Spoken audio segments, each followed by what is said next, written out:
Hello, everyone. Dobre Utra Moskva! That's the last Russian you'll get from me for today. I hope you can hear me okay.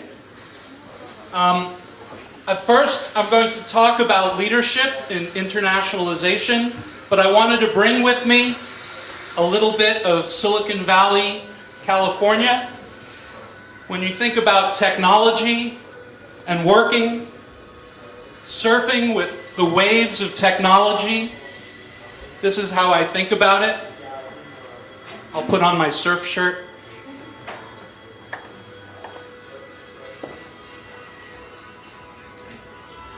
Don't look at me, you should be watching the video. It's not that good a shirt.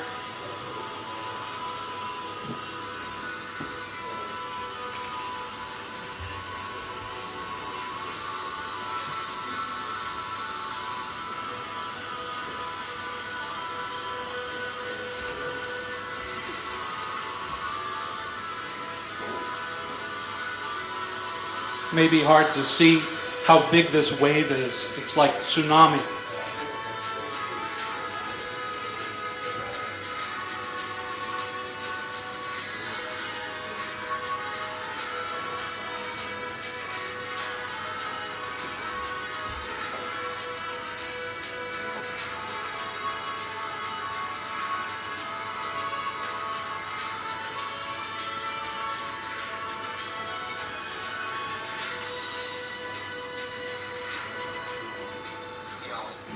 A 65-foot wave, like working with technology.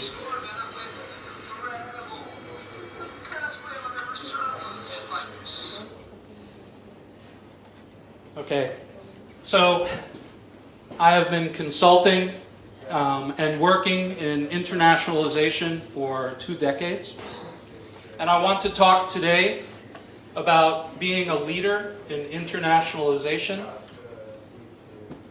How many of you are working on internationalization? Very good. As opposed to localization? Should I have asked that first? Now, how many are working in internationalization?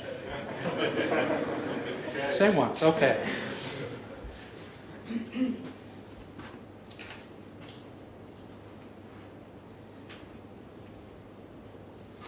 I would like to start to get us all on the same level and provide a definition or two. Localization is where we adapt software to the local customs, make sure that it's what I call culturally authentic, meets the needs of the users for any particular region, culture, market. Internationalization is where we modify software or design software so that it has no assumptions about culture. It can work for any market. That's the traditional definition. I will add one more piece. It's important to be efficient at supporting all the different markets. If not for efficiency, we could take an application and just rewrite it for a new market. But to rewrite it is very expensive, development and maintenance, long time to market. So instead, we design the software to support many markets. It is more difficult. It takes longer upfront to design. But in the end, maintenance is much less costly. Time to market means we can have many languages hit the market at the same time. Cost per language is low. Is this okay for everyone? I would like the discussion to be interactive. If you have questions, or if I use an idiom that is not clear, I will get translations, so please, you can ask the question in Russian. How do we be efficient? Well, we would like to use components that work everywhere in the world. For example, symbols. Now, I don't know if you know of any symbols that are universal. I looked and I looked. I can't find any. I found maybe two. The first one is this envelope. Everywhere in the world, you send letters, packages, it comes in an envelope. So we must all know what an envelope looks like. Does that look universal? Sort of. Anyone think it isn't? Russian one will be different how? Different proportions, maybe the size. Okay. A4 instead of letter. But it's a little bit hard to see proportions here. But I also thought this was a good example. You would at least recognize it. My friend from Japan comes up to me and says, "That is a Western envelope." He says, "In the West, we fold the lid on this edge. In Japan, it's always the short side." He says, "I can tell. This is not designed for my market." So no good. That symbol for no works in many places, still not always understood. So what can we do? We try to do abstraction, generalization, and maybe we control our language. Abstraction is where we remove all of the details down so the concept is as simple as possible, hard to recognize, any feature that makes it culturally significant. When you use pictures of people, maybe it's silhouettes. When I have these symbols, I can't tell the writing. I don't know the language. In contrast, left, center, right. That's a good abstraction. Bullets, well, okay. Right to left language, maybe the bullets go on the other side. But this is abstraction.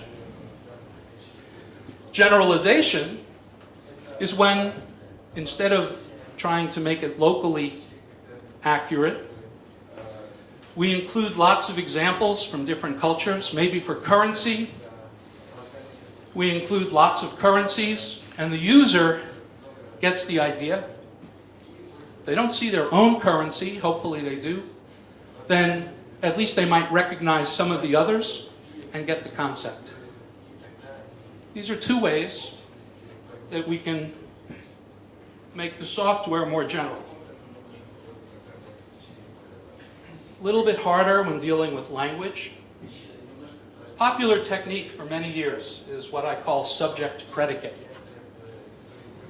We take text and instead of a sentence, we do label and value. Why? Because usually in a language, I can choose a label that I don't have to change when the value changes. If I have 0, 1, 2, 11, the label stays the same. Right? So it's much easier for localization. And so I might have something like this. And that was okay, and it's good for certain kinds of business software. But today, we want our software to speak to the user in a voice and a tone that is friendly, that they can read, maybe not formal, maybe informal. So we want to use sentences, especially game software. On my phone, I don't want data sheets. I want my phone to talk to me in my voice, in a voice that I like. But we have to then design the software so that we can deal with gender, case, plurality, different tone. A friend of mine came up to me at a conference.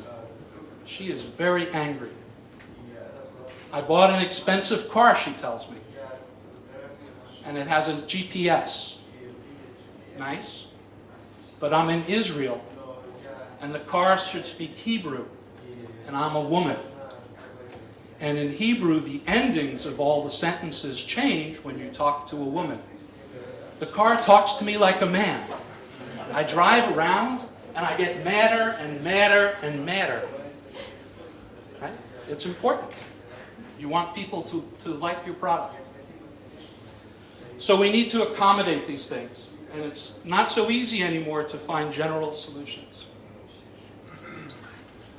Fortunately today, many of the platforms, Windows, Unix, some of the web software, some of our libraries and programming languages have internationalization built in, and we can work with them, and it handles a lot of this for us.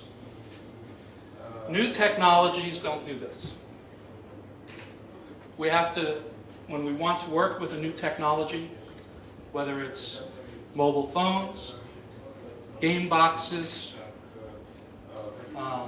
other kinds of devices. Now we have Google Glasses, wearable watches, right? These new technologies don't always have internationalization baked in. So if we want to support those products, we have to look ahead to them, and we have to think, how can we solve this problem until the vendors, the platform makers, take care of it for us. Even when they're well designed, you still have to be careful using them. So I tell people, even things like standards. How many of you know ISO country codes? 2-letter codes. They're used for domain names, right? It's a standard. It's a good thing to use. So I worked on a product, and everywhere the software developers say, oh, I'm going to take country name and map it to ISO country code. It's a standard. It's the right thing to do. And then they go to send letters to clients around the world. ISO code for the United Kingdom is GB. But postal country code is UK. All the letters get thrown out. Postmaster goes, what's GB? That's the wrong country. That's something else. So you have to think about even standards. Very famous story. I won't mention the manufacturer, had a map, used the United Nations to design the map. India kicks the software out of the country. Manufacturer says, what's wrong? We followed United Nations. India says, I don't care. The border between us and Pakistan is not what the United Nations says. Throw your software out. Don't come back. I followed a standard. Okay? So you have to be very careful. I'll let the translator catch up, because I didn't tell him that story before.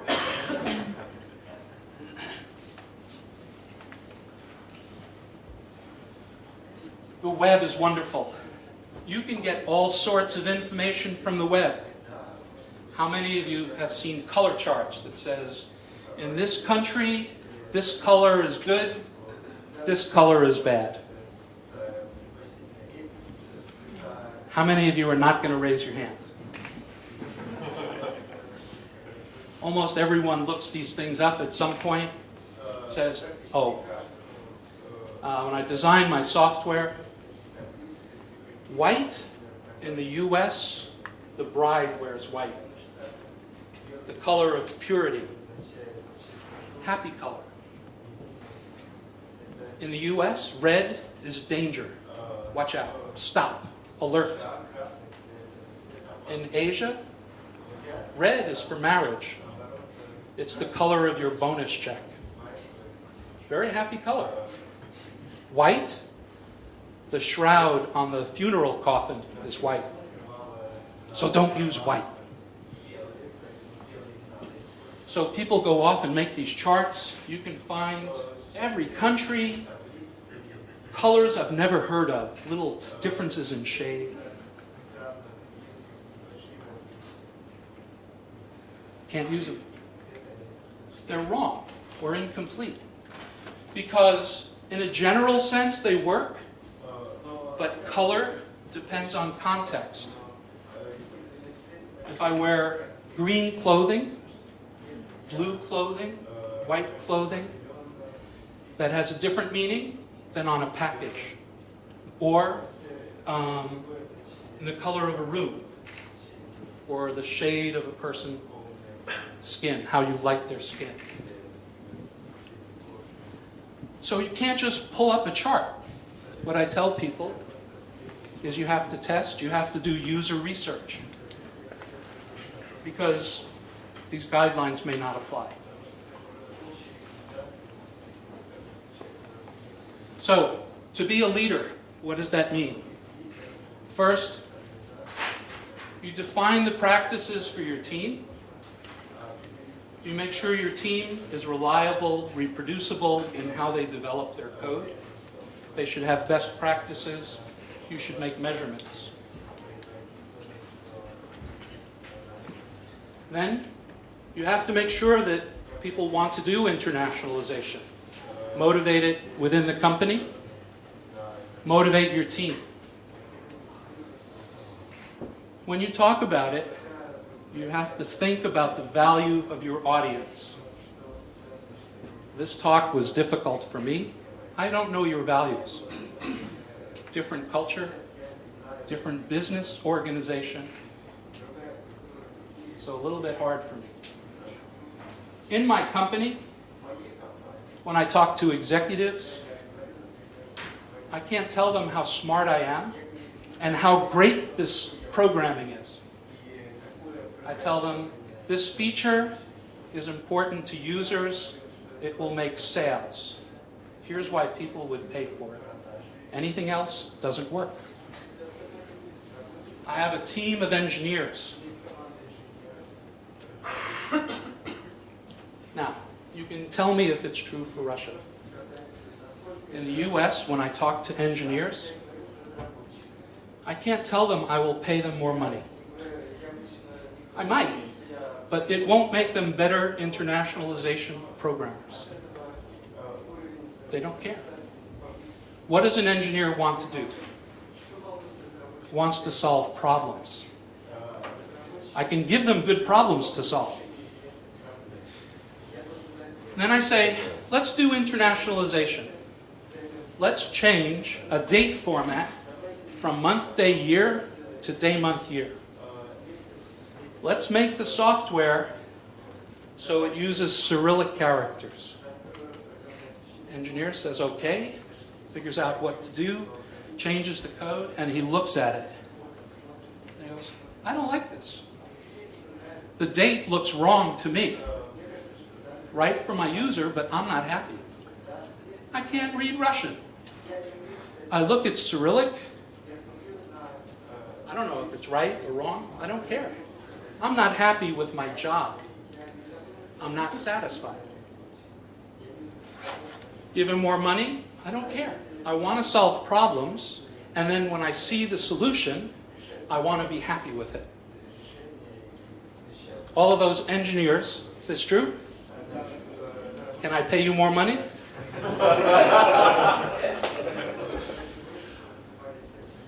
Money helps a little. So, then I go to the QA team. What do QA folks want to do? They want to find problems and they want to have an impact. Who here works on QA? A few people. So, I go to a QA team and I say, let me tell you about internationalization. If you change the date, it looks like this.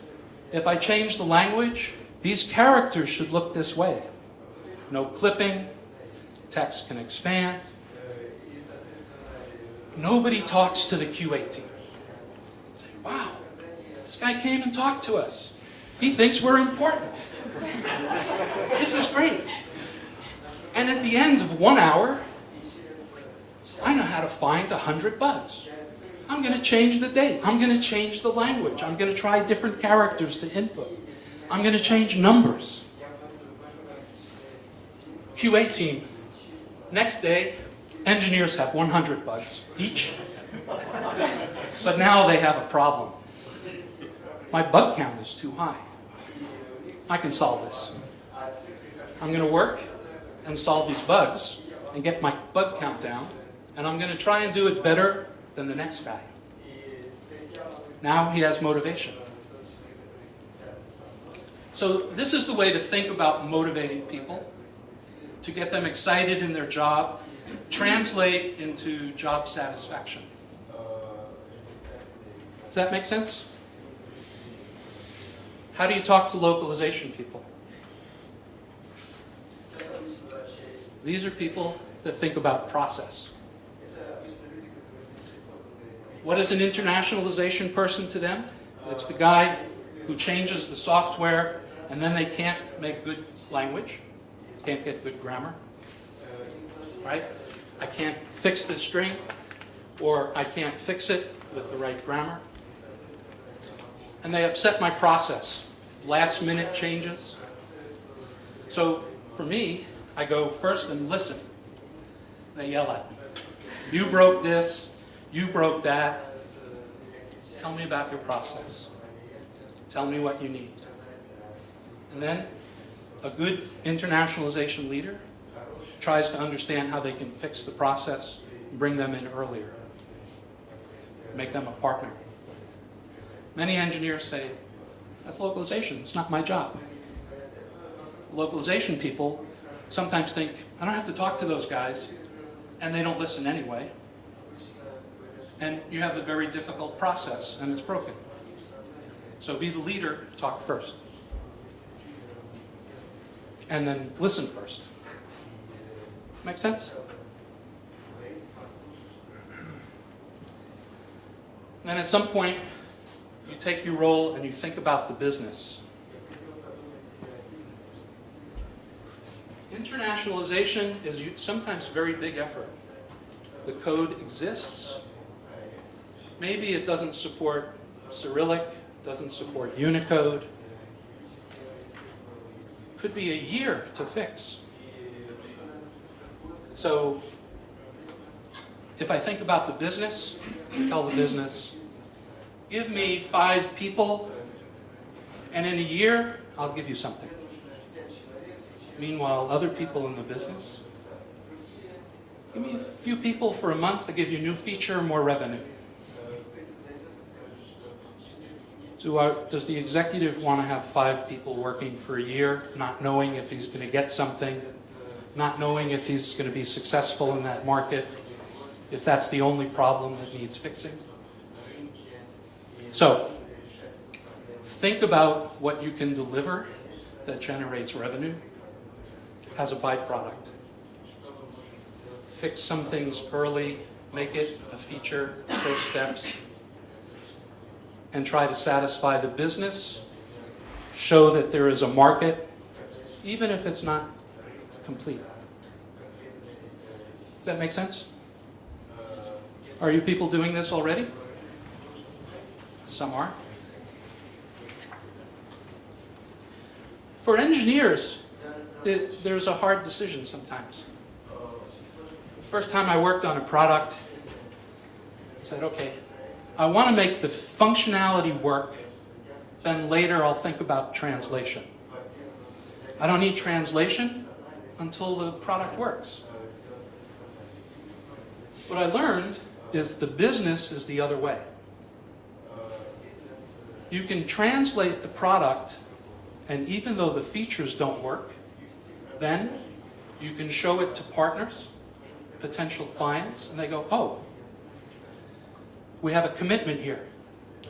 They're making the effort. I can see what it would look like. I can start to demo to the partners. I can demo to potential customers. And maybe they buy in with me. I can also see their reaction, whether the product features are right. Even though the product doesn't work in other languages. Partner will say, oh, I get that. You're going to fix that. but I can see that there's a demo here. For engineers, this is a hard thing to understand. If you think about the business and you talk to the business people, they say, this is good. Because if I wait a year and I have the product, and then I first get partners, maybe it takes me a year to sign up a partner. But if I have the translation in a couple months, I can work on partners and have partners ready when the product is ready. It also gives you a chance to test your localization process and work out those things. So being a leader means stepping outside of how you think about things and understanding the business differently, or understanding the business.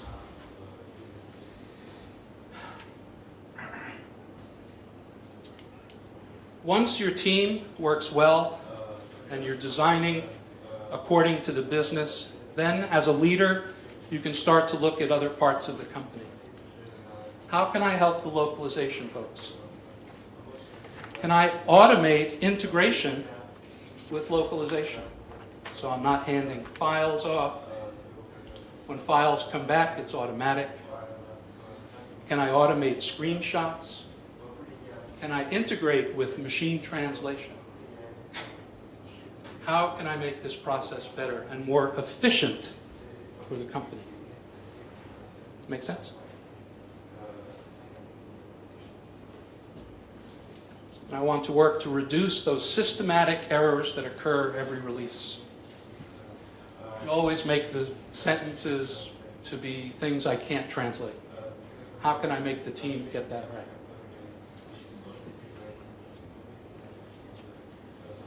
Finally, we come to vision. All the engineers think they're very smart.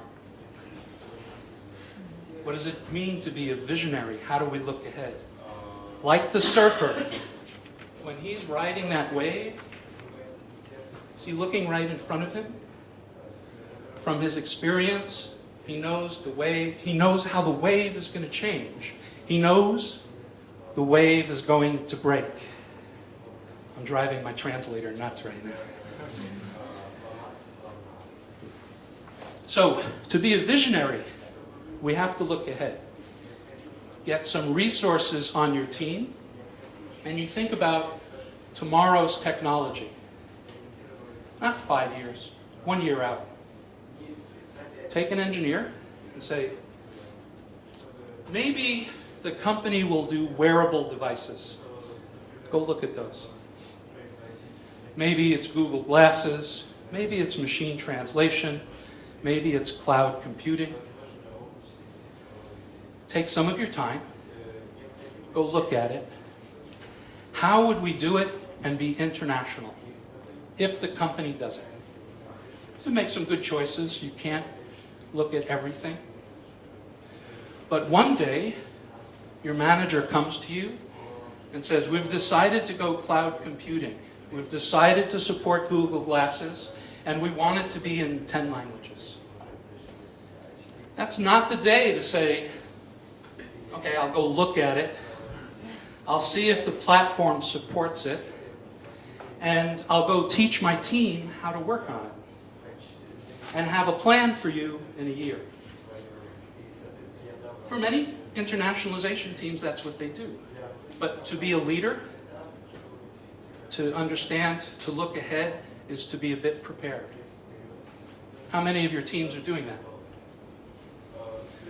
How many of you have had your manager come up to me and say, today we're changing programming languages, today we're doing game boxes or something new, and had to go research it?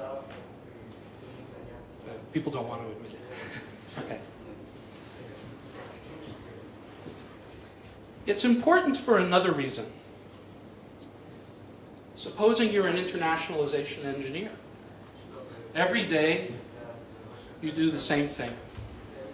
You find date formats that are incorrect and you fix them. You're a smart guy. You want to be doing interesting things.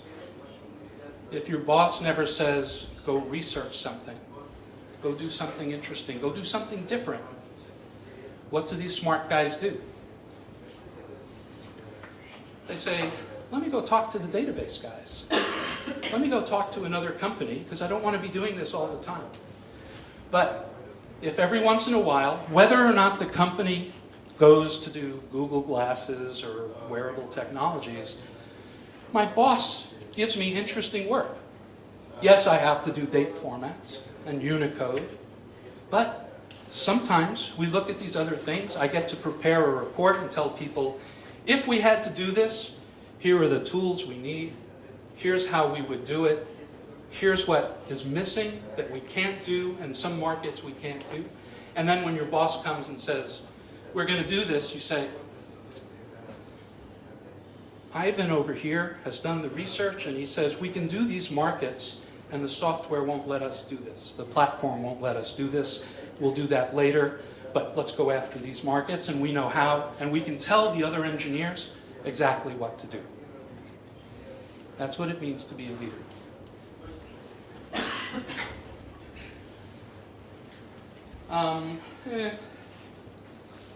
If this is new technology, it's called a maturity curve. When it first comes out, it's not ready. After a time, it becomes more ready, and the hurdles come down. There's a learning curve how to use it. Maybe it takes this long to become good at it. If you start early on, then when this curve makes it practical for your market and your companies, then you're informed. If you wait, you're not ready until later on.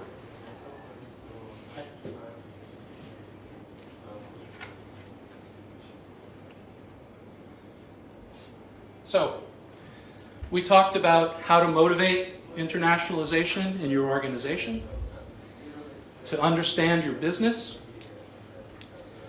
to look at your technologies and your standards, and to see where the flaws are, and not just say, this is what everyone else uses, so I'll use it, and it'll work. To think about being efficient, and to look ahead and be a visionary.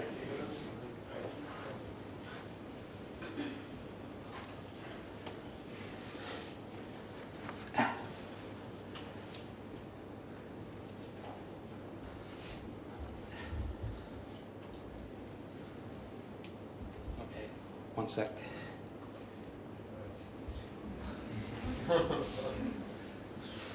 Sorry, I do photography.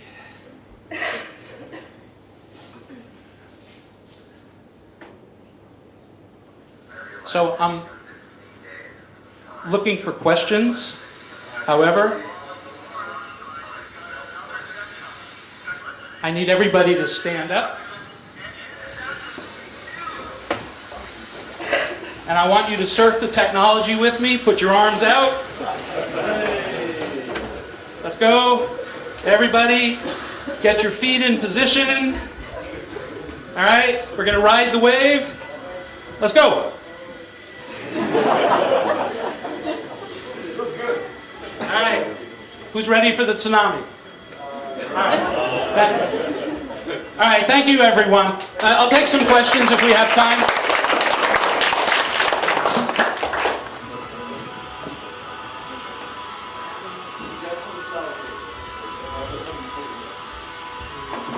Коллеги, если у вас есть вопросы, пожалуйста, поднимайте руки, и вам дадим микрофон даже.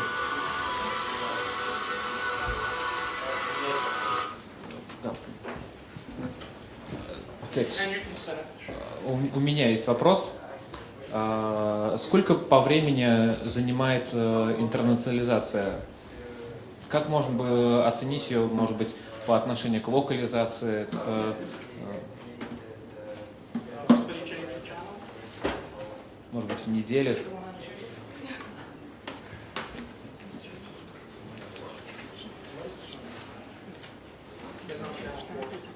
I can just ask the question in English if you would. Yeah, why don't you repeat it for me at this point? Okay, so I'll get the next one this way. how long does internationalization take? What, I'm sorry? How long does internationalization take? Engineering. How long does internationalization take? Compared to all other work? Okay, so... Let me take the microphone. And what kind of resources? How long does internationalization take and what kind of resources? Well, it depends on the project. If you start before in the design phase, then it becomes much easier because you can leverage the platform and best practices. But then it depends on your application. Is this an application that is a business application where you're doing the same things that every other business application does? Or is this something very new and novel? And because the first time, then you have to think about, what does this mean in another culture? And then it can be a long time to think about. You need research, and it can be hard. So maybe for Yahoo. Well, I'll give you an example of some things that was hard. Everyone knows social networking. Before social networking, you had a website and you controlled the content. You put up whatever you wanted and you localized it. Now, with social networking, users upload information. So, when they upload it, everyone around the world can see it, and they're loading stuff from anywhere in the world. I can load something, I can upload something, and it can be very acceptable in the United States. It can be offensive or illegal in another country, and vice versa. All of a sudden, we had to design rules. What do we do? What can go up? How do we know if it's legal everywhere in the world? We had to research. We had to create policies. We had to change license agreements. And then, even if it's legal, what do people want to see? So, I'm an English speaker. Somebody uploads something in Russian. Should it show up on my page? Maybe. Maybe I want to see it. What if, instead of American, they're British? The language is the same, but different. The viewpoints are very different. Do I want to hear the opinion of somebody from another country who doesn't understand what I'm asking in my culture? Many people don't. Not just because they're isolated Americans, right? Just, I don't know if that gets translated well. But because they want answers from people who are nearby. Other people say, I want to hear different viewpoints. I like the exchange. So it was very difficult to think about. At first, some of us thought, oh no, just show people the same language, same country. Then we expanded it. And then many people are multilingual.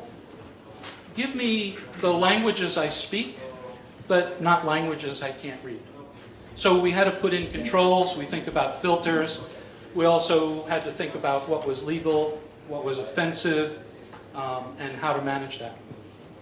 So you couldn't anticipate that right from the beginning. Does that make sense? So how long does it take? You never have an answer for that in the general case. In terms of resources, it depends. You want people who know the technologies you work with. You want people who are appreciative of other cultures.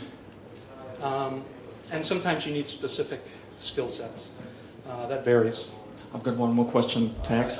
My question is not answered yet. Oh. No, I missed Just it. to be more specific, just an example. Suppose, in theory, we have an application, and the product owner wants the application to be out in several languages. So the first thing that he discovers is that he has to first internationalize the application and then localize. So what estimate could it be for the internationalization step? All right. So first time I get a product, I do what I call an assessment, which is to review the functionality, and I look for dates and times, and does it need time zones, and I ask a lot of questions and try to understand the culture. And then I look at the code, and I see if the code has assumptions built into it. Does it assume a certain date format? Is it using technologies that don't support internationalization? Maybe I do either some testing, or maybe I also want to do some research with different markets, depending on which countries and cultures they go after. In the end, I add up the functional changes and the software changes and the testing requirements and so forth. And you build an estimate from there. Okay. And then I try to charge a lot of money.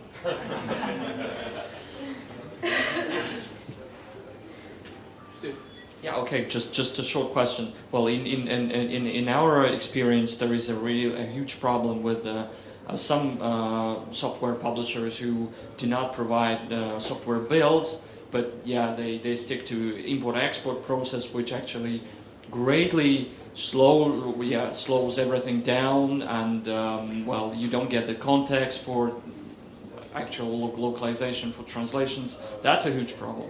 Well, we work for Sony Creative Software, and they're great guys. They give you the builds, and they give you this. Well, you just handle the software. It's great. You see the windows. You can resize the buttons. You can do everything.